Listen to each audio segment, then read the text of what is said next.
ভারতে হামলার ছক পাকিস্তানের ধর্মশালা থেকে ম্যাচ সরিয়ে দিল বিসিসিআই।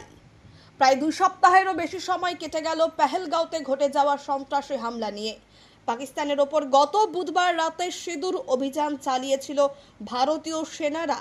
জানা গিয়েছে যে পাকিস্তান এবং পাকিস্তান অধিকৃত কাশ্মীরে যে সকল জঙ্গি ঘাঁটি ছিল তা তছনছ করে দিতে সক্ষম হয়েছে ভারতীয় সেনাবাহিনী এবং বিমান বাহিনীর সম্মিলিত অভিযান অপারেশন সিঁদুর।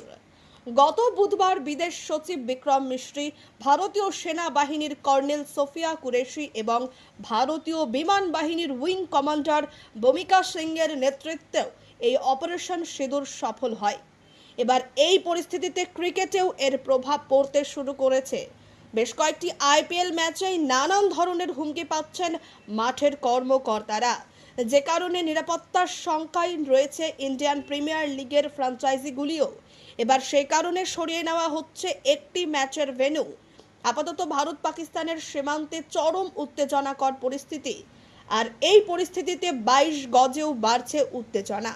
আগামী 11ই মে পাঞ্জাব কিংস বনাম মুম্বাই ইন্ডিয়ান্সের ম্যাচটি হওয়ার কথা ছিল হিমাচল প্রদেশের ধর্মশালায়।